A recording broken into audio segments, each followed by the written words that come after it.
About 25 years ago, there were a group of preservation issues on the Upper West Side that I think brought people together in the neighborhood who were interested in preservation. And I think the initial impetus was the proposal to build the apartment tower on top of the New York Historical Society. And that really caused a furor in the neighborhood. And in fact, I had just left working at the Landmarks Preservation Commission at that time, and I was beginning to do freelance work, and I was commissioned by the community around the New York Historical Society to work on the opposition to this tower. And so I met with neighborhood people, I went to community meetings, and I met Arlene Simon there.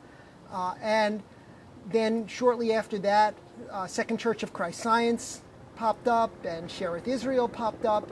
And to Arlene's credit, she had the foresight to say that rather than being reactive on the West Side, we should be proactive. And that's always been a big issue with historic preservation, that we're often accused of being reactive. And I think Arlene really instinctually understood that if we really were going to do preservation on the Upper West Side, we really needed to start from the beginning, get more landmarks, get people really involved so that we weren't just putting out every fire that was there. So she had this idea of creating a neighborhood group, and she brought together a lot of the people that had been involved with the New York Historical Society and Second Church of Christ Science and others to form a board that would establish Landmark West. And that was the genesis of the organization.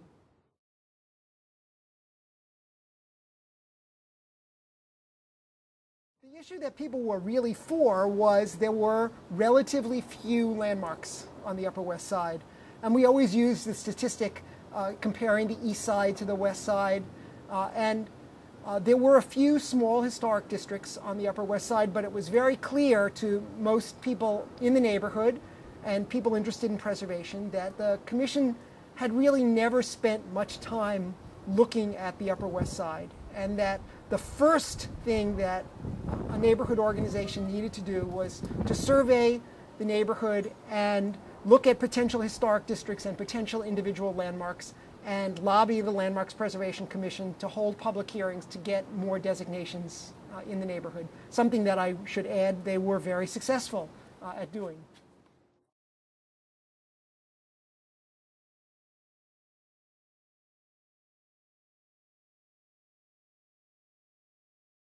I think that the time was ripe for Landmark West for a number of reasons. One was it was just the beginning of the rejuvenation of the West Side. The West Side had a period of deterioration, and 25 years ago there was a lot of movement going on the Upper West Side. People were beginning to focus on the neighborhood again as a really good place in which to live, and that built on all the people that had lived on the Upper West Side for a long, long time and loved the neighborhood. So there were both new people and older residents. I don't mean old by age, but had lived in the neighborhood for a long time, and they got together, both the new residents and the older residents, and there was a pride in what the neighborhood could become.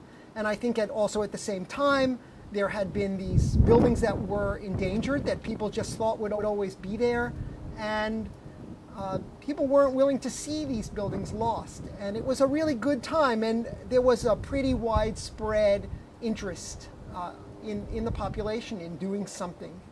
So I think Landmark West was founded at just the right moment.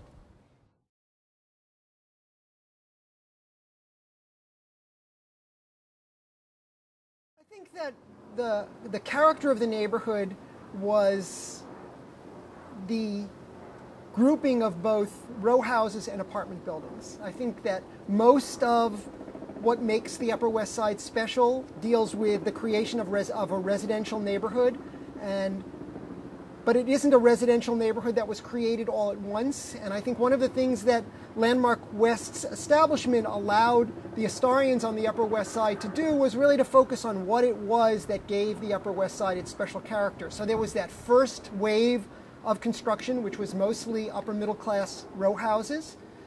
And then there was a second wave of construction, which was middle class apartment buildings, often displacing the earlier row houses, so that you have two successive waves. And then you have all those adjunct buildings that make a residential neighborhood: the churches, the synagogues, the commercial strips, the schools, and other building types that create this incredibly unified residential community that really hadn't been recognized. And by doing research and advocating for the neighborhood, people came to understand that this was something really special.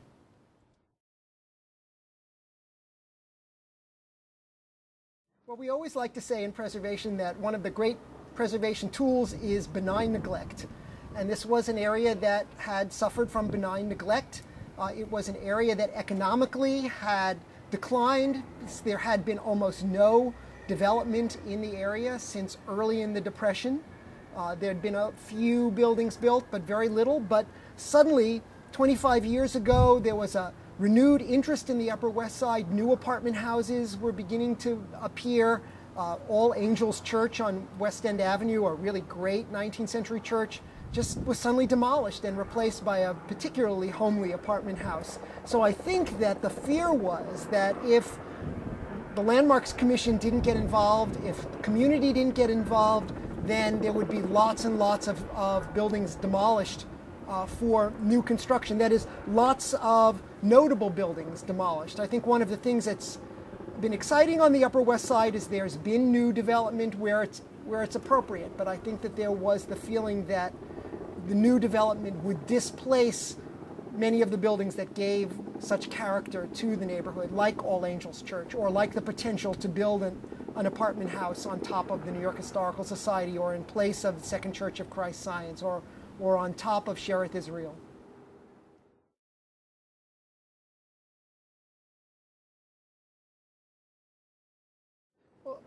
There are still buildings that should be landmarked on the Upper West Side, so I don't think we're finished with designation.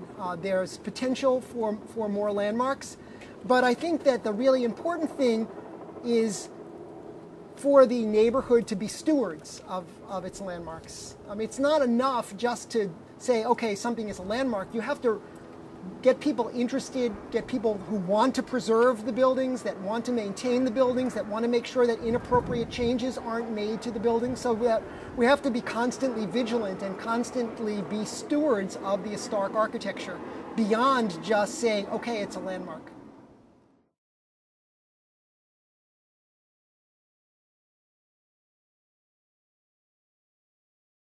Well, preservation is something that really needs to engage people.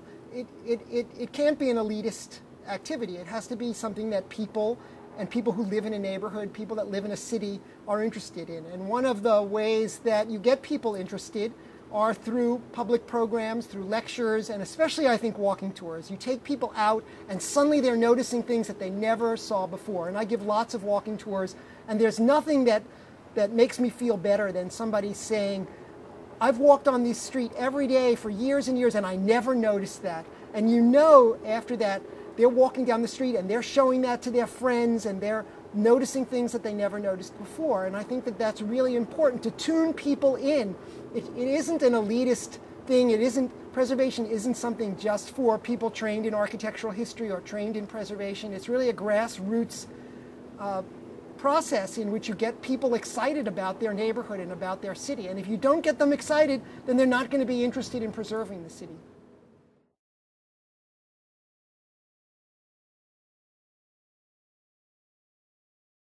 Well, New Yorkers love their city and they love the character of the city. They don't always realize that they do until it's endangered or until it's lost.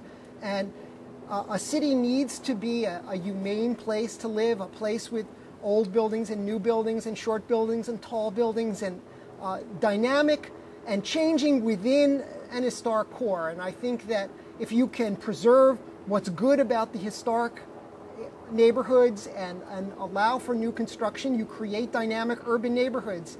Neighborhoods that are where everything's torn down and urban renewed lose a lot of their dynamism. And I think one of the things that makes the Upper West Side one of the nation's great residential neighborhoods is this incredible mix of old and new. And it's not a neighborhood that's stagnating, it's a neighborhood that's always changing, but it's changing within an historic framework.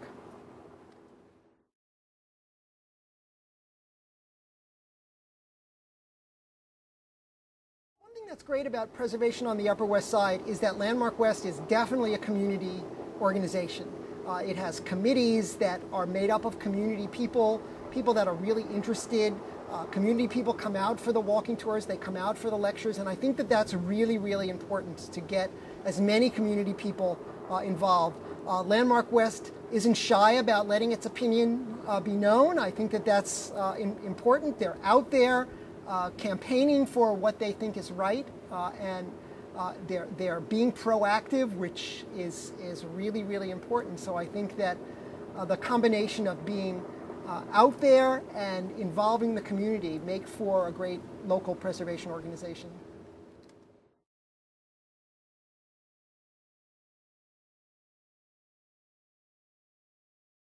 Well, I think that win or lose, I think what we've learned is you can't wait for the last minute. I mean, I think that that was a founding idea of Landmark West, and that's still something that needs to guide us, that we need to be proactive, we need to be out there trying to get more landmarks, and also trying to get people to understand about maintaining the landmarks that are there.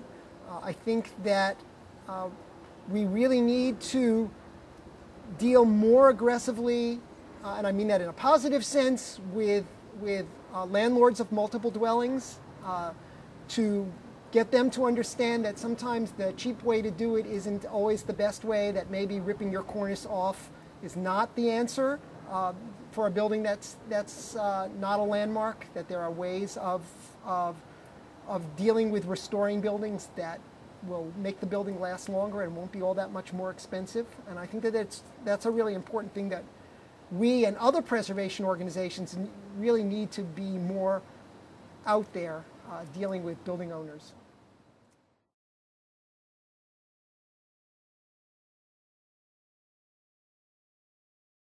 The future of preservation is training young people who are going to be the leaders of preservation in the future. And it's one thing to teach students, as I do, in the classroom, but give them the basis for understanding preservation, but they've got to be out there. Preservation is not an academic discipline. It's a hands-on discipline where you need to get your hands dirty. You need to be out there advocating, doing, whether it's preservation advocacy or conservation work or preservation design or any of these things. You have to have the practical experience. So we love sending our students to Landmark West and to other preservation organizations because they really learn the nitty-gritty of how preservation works in the real world. It works differently in the real world than it does when you're sitting in the classroom. And if you're going to be a leader in the future, you've got to go and experience what it's really like.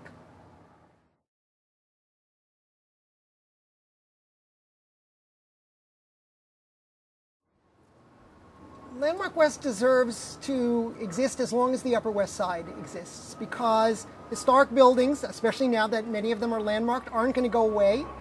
And I think that it's important that there be a community group that's always there to speak for the historic physical fabric of the neighborhood, to work with people that want to make changes to their buildings, that want to restore their buildings, upgrade their buildings within the historic framework. And I think it's really important that there is a neighborhood organization to which these people can go and talk and discuss issues and make it easier for them to make the changes or make them understand that something they're proposing really isn't right. And so I think as long as there are historic buildings on the Upper West Side, which we hope will be forever, there'll be a need for an organization like Landmark West.